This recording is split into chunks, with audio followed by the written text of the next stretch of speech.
Hello and welcome to Climate Watch. I'm Fei Fei. The summer in Beijing was the most humid I can remember. So humid that the exterior walls of my building weren't prepared for it. So many of my neighbors and I found ourselves dealing with leaks from roofs, walls, and windows. And then I thought about this running joke online that Beijing might have a subtropical climate in about 10 years' time. At this point, it doesn't feel like a joke anymore.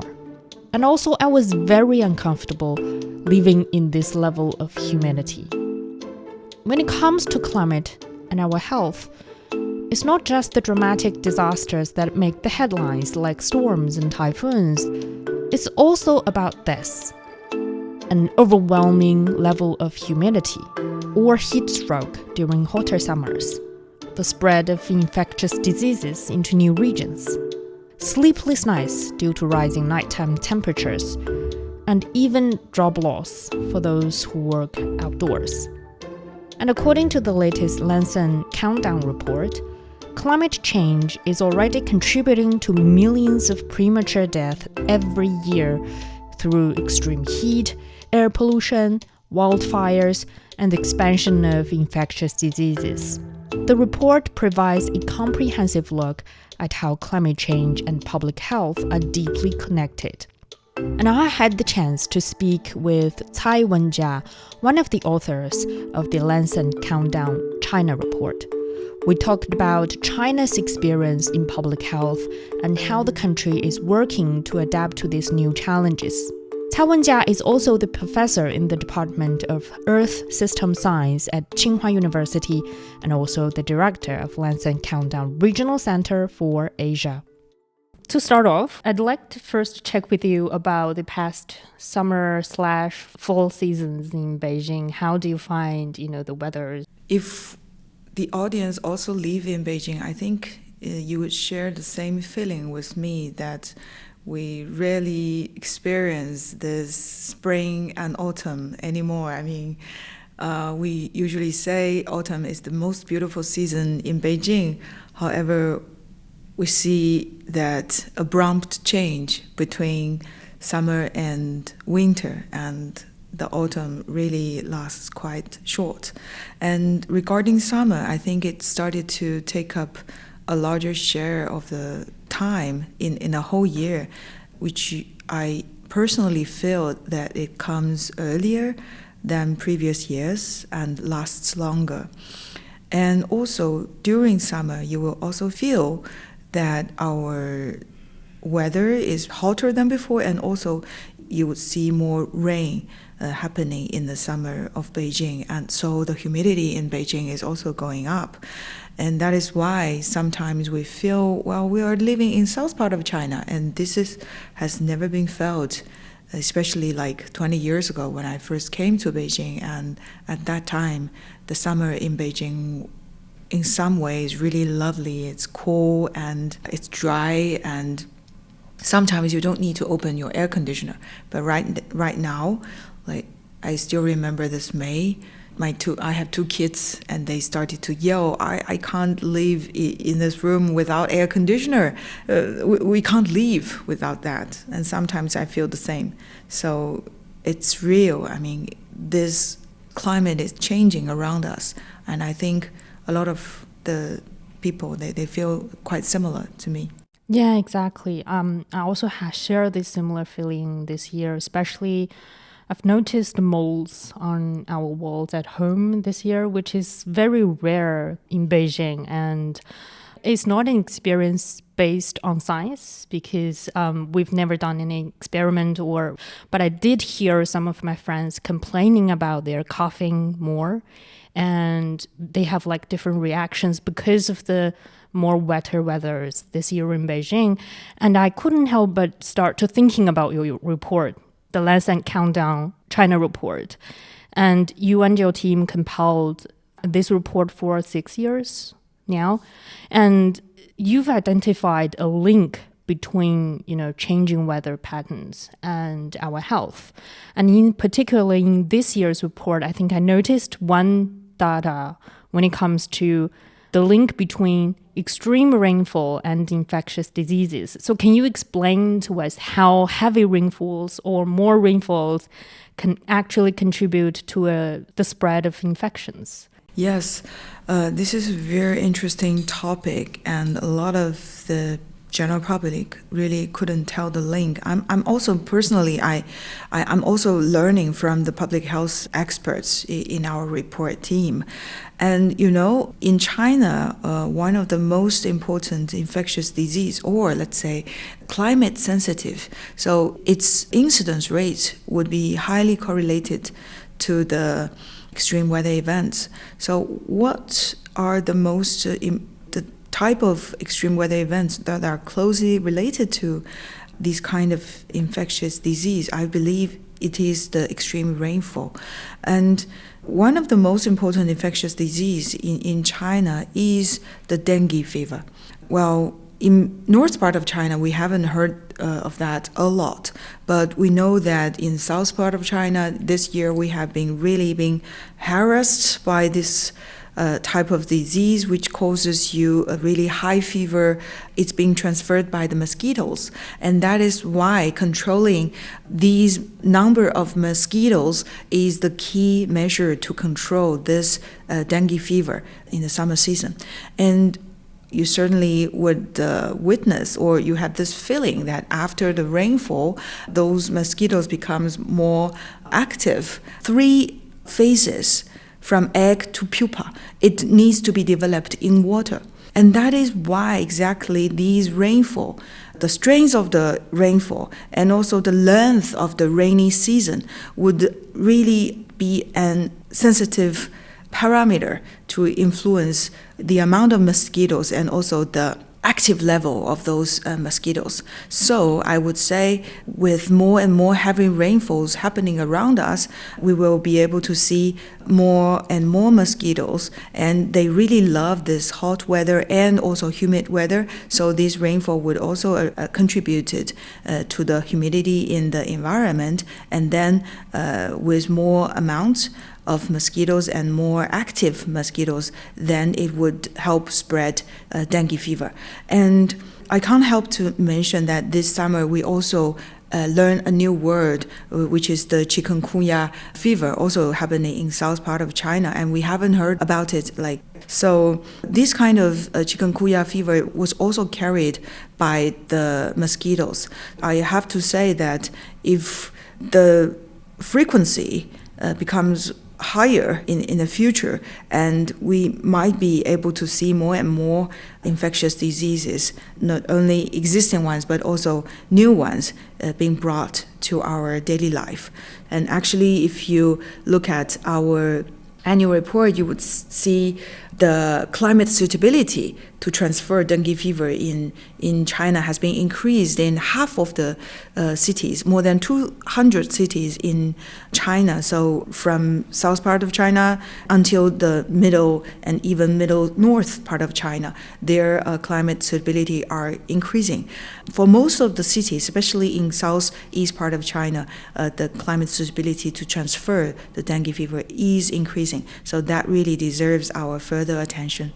Yeah, so by this climate suitabilities, you mean there is a higher possibilities for residents in those parts of China, south, middle part of China, to be infected by or bitten by those kind of mosquitoes and get infected. I think that's a more obvious link when it comes to public health and weather events. But when we are looking at other type of weathers, for example, heat waves, it's less obvious in a way. If it's hotter, it's just a more uncomfortable experiences for people. But apparently, heat waves or hotter days is more than just uncomfortable. There are other impacts on people physically and also mentally that you found also in the report.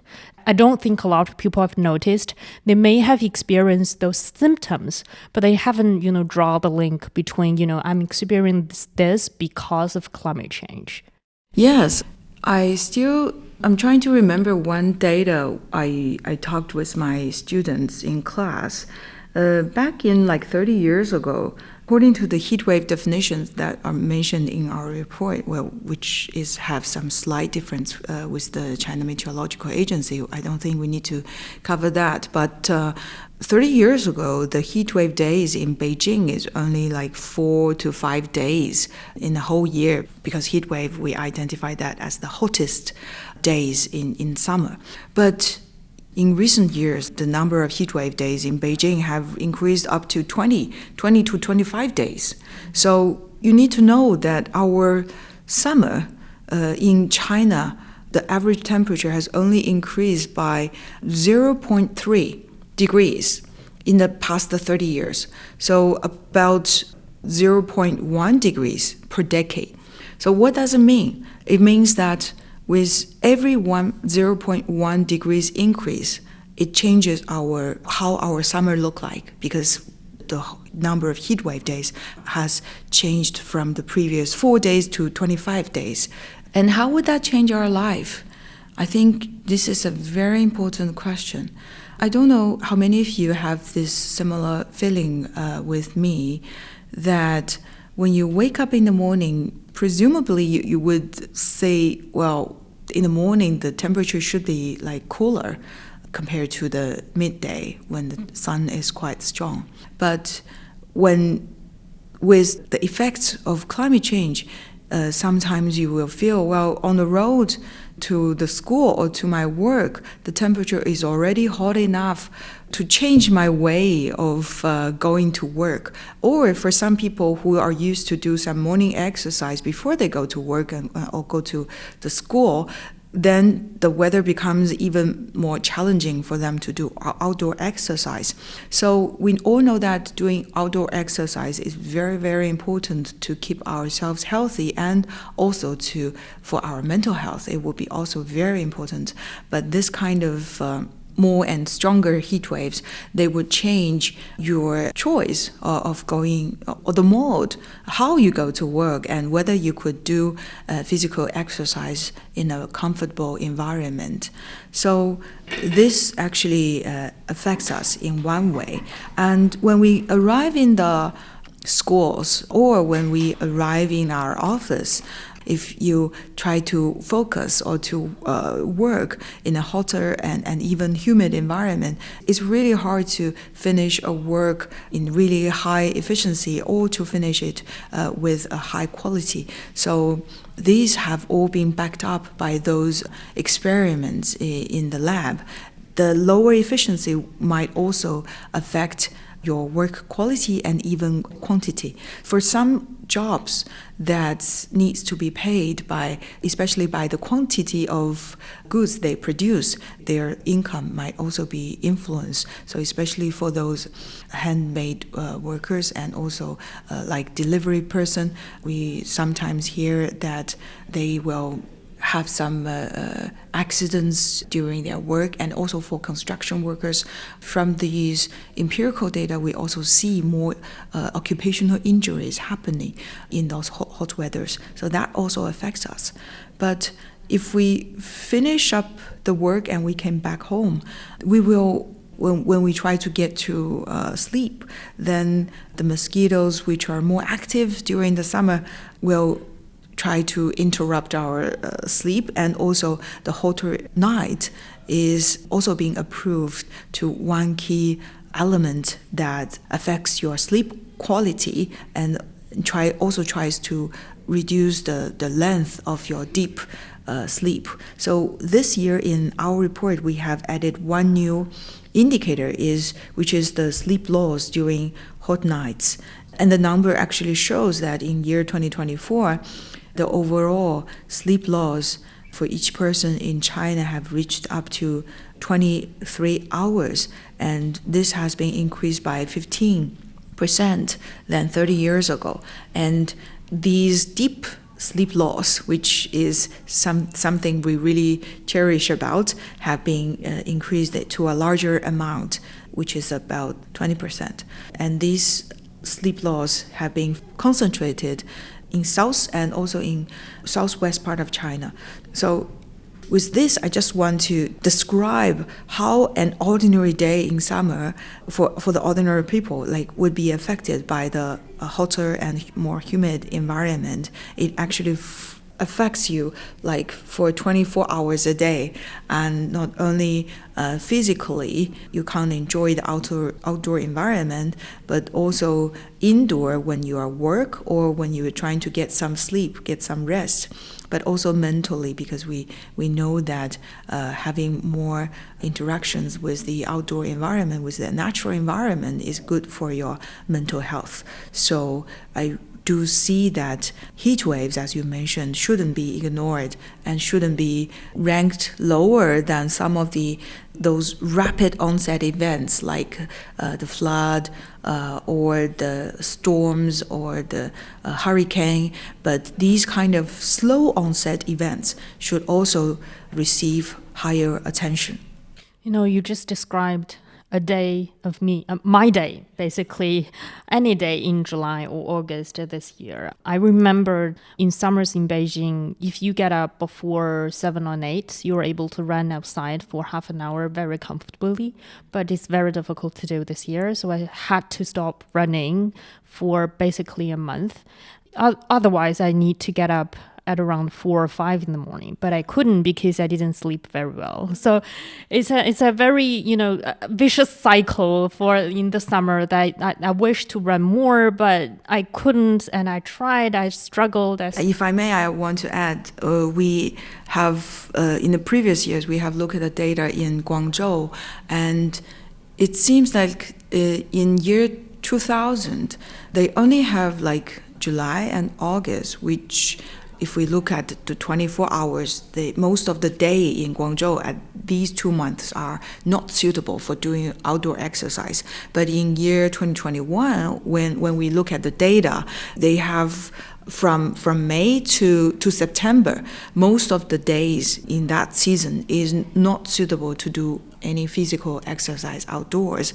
I think this trend is going to spread to other parts of China, and that is why we should try to do something about it. Exactly. And I do have this question about what should we do? For example, personally, when we are living in really hot days, naturally we'll turn on the AC. But the AC is also putting pressures on our, environmental actions. Right now, as you mentioned, like your 2 kids, I can't live without ACs anymore. It's just because it's too hot. So it kind of seems like we're entering into this paradox that we want to protect the environment, we want to reduce our carbon emissions, but we couldn't because the weather is forcing us to choose the less sustainable or more activities that produce a lot of emissions. So what's your suggestion? I think you mentioned a very important question. We are becoming more and more aware about the impacts of climate change. But regarding how to respond to that, a lot of people are only aware of a quite limited set of options. So some people would even say, well, I'm not afraid of climate change because I have air conditioner. But apparently we have existing a quite long list of how we could adapt to this more and more uncomfortable environment. For example, we have seen that in Singapore, they have built up this garden city where you see plants being built around the city and even in the buildings itself. So it's not something that is only for building a garden city, which looks nice. It's quite effective in elevating those heat environment around buildings where usually you're looking like a heat island in a city. So these kind of greening or these plants that has been built around the building and even on the roof of the building, that helps radiating back some of the solar radiations and reduce the need for using air conditioners. And also, we have seen some new materials being built that could be easily painted on the wall of the buildings, so that also reduces the energy demand to cool down the house. And we also see a lot of cities in China that's trying to expand its green space. So with more and more pocket parks around us, which could be easily accessed by the general public, then that also helps you reduce the heat island effect, the thermal environment, to improve the thermal environment, and also it helps reduces the air pollutants within the city. And something I also want to mention is that this year we have invited a lot of university students to bring up innovative ideas to tackle the health threats from climate change. And one team from Tsinghua University, they tried to bring up an idea to share those cooling devices for delivery riders. So we know we have these sharing power banks for those delivery riders who usually receive more orders during heatwave days. They might not have the chance to think about how to protect their own health during the heatwave days. So these group of students, they try to more cooling vests, and also with those icy cubes, which can be easily put into the pocket of the cooling vests around the city. And they try to use those routes where they can see there are, for example, along this line, along this road, there are more delivery riders. So they would, according to the order amount, they would put more cooling devices in this area. So with that, these delivery riders could easily get access to these kind of cooling vests and try to reduce the heat exposure and to keep themselves healthy in these heatwave days. So I actually see a lot of emerging and actually existing adaptation measures and also emerging new solutions that could be used for different users, and that could be implemented by different departments of China. We also see a trend that has been going on between ministries in China. For example, the early warning system, early warning mechanisms have been built up, especially this year between China's meteorological agency and also the National Disease Control and Prevention Administration. So since July this year, they have started to announce these heat health warning system in China, and they have been really well being recognized all around China. So the first heat health warning message have been broadcasted just after our CCTV news, and has been viewed by 1.8 billion times for this single warning. And people get to know, well, who are the most vulnerable people during heat waves, and what should I do if I am an elderly people, if I am a pregnant, I am an outdoor workers. And people do really get those really concrete suggestions during heat waves. So I do see a great trend to have more effective adaptation strategies in the recent years, and I have full confidence that we will about to see more adaptation measures being taken up by the ministries and also by industries and even at the general public level. I can't stop thinking about all the alerts I received on my phone over the past few months. One of the reasons could be that we are seeing more extreme weather events. But on the other hand, now I think about it, is also about we have a more comprehensive and more up-to-date alert systems. What you've mentioned is on the national level, among ministries of the central government. When it comes to implementing these strategies and action plans, is more of on local government's job, for example, on county level, city level, or provincial level. So do you also have, a survey around the adaptation plans or action plans trying to link extreme weather events or climate change with public health? And how are they design their plans and how they implement this correlation between weather and health? localized actions are extremely important to tackling these increasing trend of health impacts from climate change. And that is why in this year's Lancet Countdown China report, we didn't only look at those provincial level results. Previously, we have 31 provinces being dealt with in our annual report, and this year we have 375 cities. They have received their own prescriptions for their health impacts of climate change, which will be able to provide them those tailor-made policy recommendations. So there will be a very vast differences when it comes to, cities in different regions because they're facing different climate, different population, and different capacities. How would you evaluate them? Yeah, exactly. Because if we look at those provincial level results, sometimes you will be masked by those average number at the province. For example, if we look at the diarrhea related to extreme rainfall, we would find that 20% of the cities, their trend are quite significantly different from their provincial level trend. By different, I mean one way, if the province trend is decreasing, but in the city we would find the trend is actually increasing. Or sometimes the difference also means that the provincial level and also the city level trend are both increasing, but the city level increasing, the increasing trend at the city level is like twice as fast as the provincial level results. So with those city level lens, you will be able to see how specific risks are these climate change is imposing in these cities. And not only diarrhea related to extreme rainfall have this kind of characteristics, we also witness a similar trend in other indicators like the wildfire, like the climate suitability to transfer dengue fever, like the diarrhea related to drought exposure.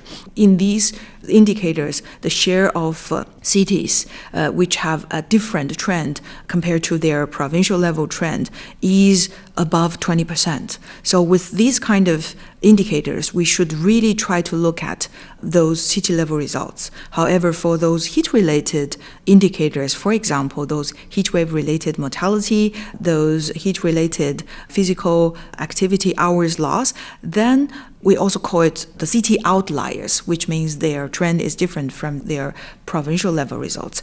Because when we have a heat wave, it won't usually concentrate it in one city. It usually covers a larger area. So the pattern would look a little bit similar compared to their provincial level results.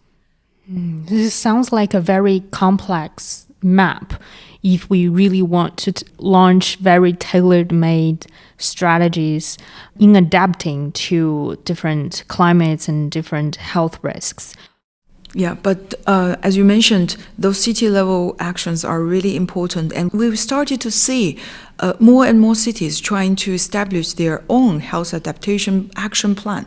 For example, in Zunyi, Qingdao, Beijing, Shanghai, Tianjin, Chongqing, they have all established their own action plan, which means that although we have a national and provincial level action plan, they have started to pick from those national and provincial level plan and pick out those most relevant ones and most urgent ones, because in these cities that I just mentioned, some of them have established their own health impacts assessment from climate change, and they have this scientific evidence as a basis to support their further action taken. So with that, they could focus their precious resources on these specific risks they are facing. For example, Chongqing, we know they are facing with a lot of like heat wave issues and also wildfire issues.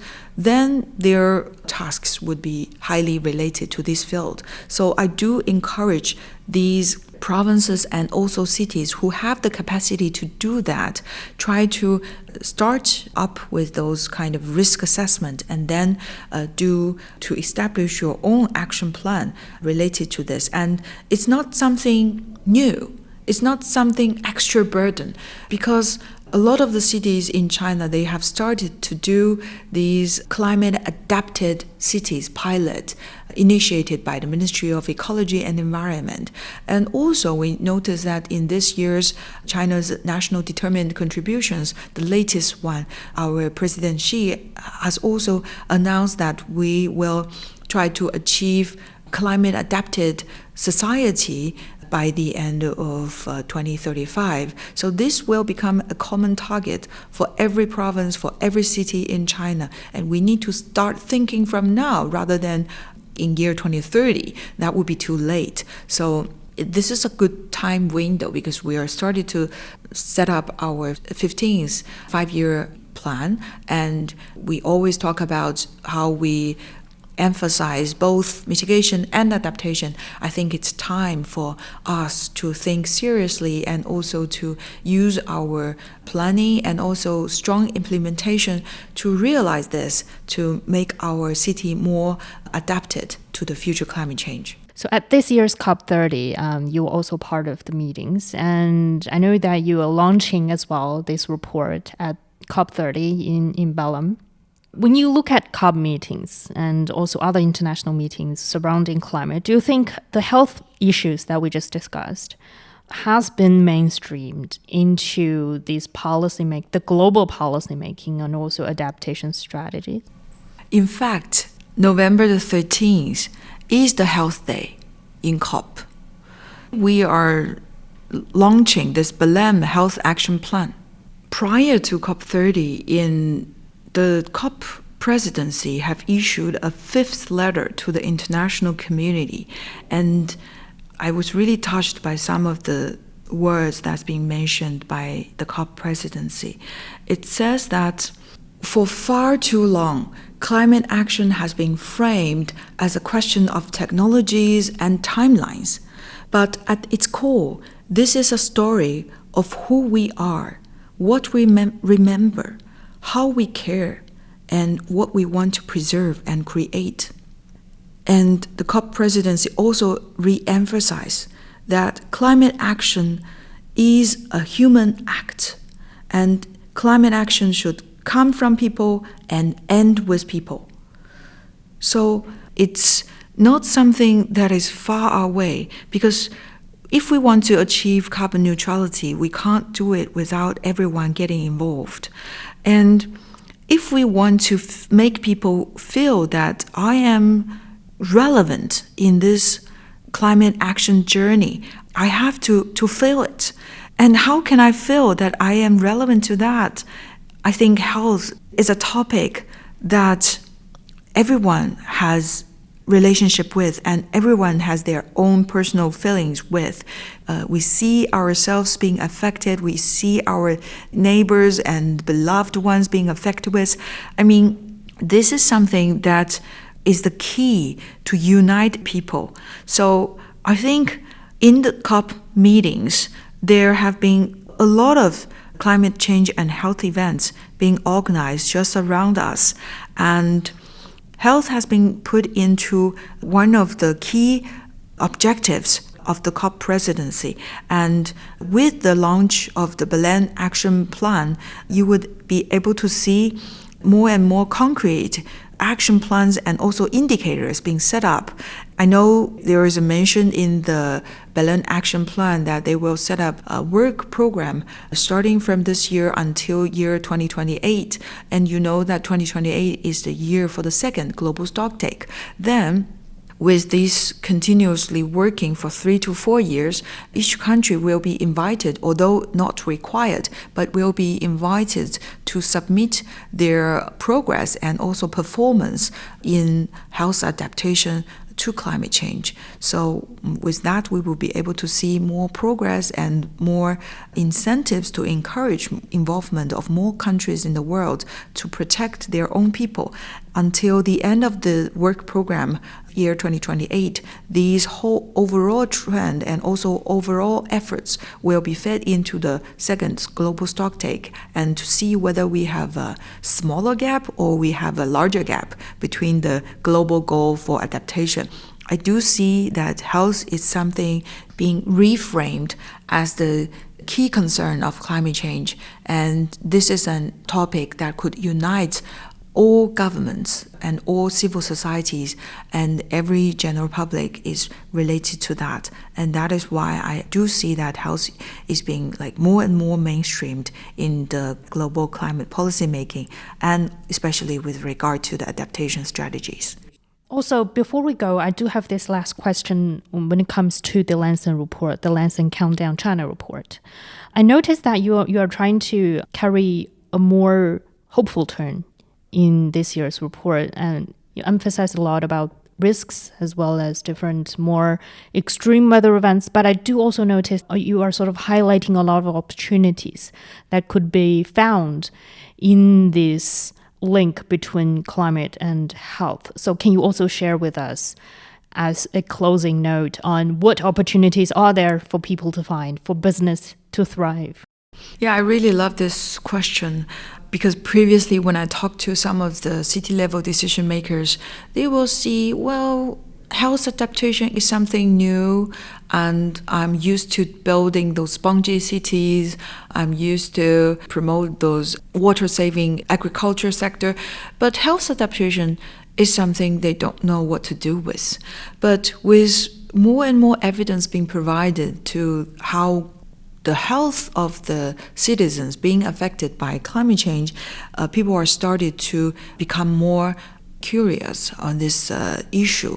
And one thing I want to mention is that once you invested in those early warning systems building, we have seen these evidence in Tianjin and also in Shanghai, in China. They have successfully reduced the incidence of some climate-sensitive disease like stroke, which usually takes each household around 20,000 yuan to treat stroke. That is quite a lot of money for the ordinary people. So if we have these early warning systems being set up, it will be a very effective tool to reduce the incidence rate, and which will not be only good for the general public because they don't need to spend money into the hospitals. They can spend money to enjoy their holidays, to go outside and to do shopping. But it's also good for the government that could reduce their burden to pay for those health insurance.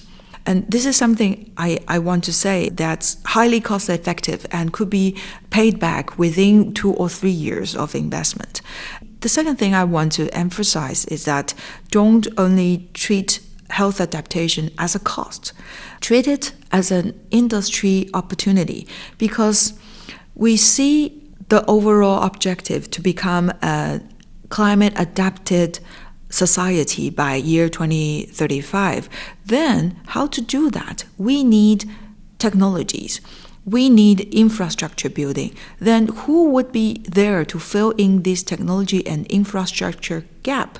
There is a huge role for the industries to fill. So, for example, if we want to build climate resilient cities, then there will be a huge demand, if I may say, for those, let's say, like green roofs, cool roofs, and new urban designs. And these are the new business area. And also, if we want to reduce the health risk from climate change, then there will be a huge amount of service demand. For example, just as we talked about, the early warning systems should be set up in most of the cities around China. So we have more than 300 cities in China, but not all of them have this kind of services. So there is also a huge gap there. With that, you need to have set up those new weather observation stations. You need to have more softwares that help you forecast the upcoming health threats in the coming weeks or in the coming month. And also you need those equipment that helps you transfer those personalized recommendations to the customer that needs this kind of information. And also there will be emergent need for insurance products that are related to that.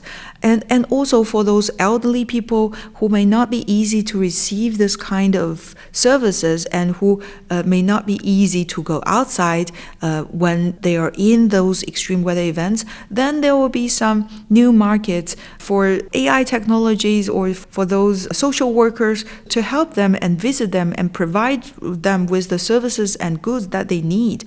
And there are also like huge markets when you are in hotter weathers. Maybe you need to change the material of clothes that you wear. Then this also becomes a huge market. So I would say there is an endless list when we are witnessing this changing or we are a part of this changing era. Changing would not only bring threats but also bring opportunities. And I think those ones who can grasp these opportunities would win the future market. And I think it's the perfect way to end our conversation today. Just grasp the opportunities. Changes brings more than threats, but also opportunities. Thank you, Professor Cai Wenjia. Thank you. November the 13th is COP30's Health Day. It's a day for officials and experts coming together to discuss how health systems can adapt in a warming world. Like Professor Cai pointed out in our conversation, the BLEM Health Action Plan is expected to be launched, setting out a shared path for strengthening public health in the face of rising climate risks. It's also a reminder that climate change isn't only about temperatures or emissions or targets. It's about ourselves, our bodies, our homes, and the well-being of our communities. The choices we make now will determine how safe and livable our future is. A huge thank you to Professor Cai Wenjia and her team at the Lancet Countdown Regional Centre for Asia. And thank you for listening to the end of this episode. If you enjoyed the show, don't forget to subscribe, leave a quick review, or share it with a friend. And if you have any questions about our planet or suggestions for future episodes, you can reach me at fei.fei@cgtn.com. fei.fei@cgtn.com. Until next time.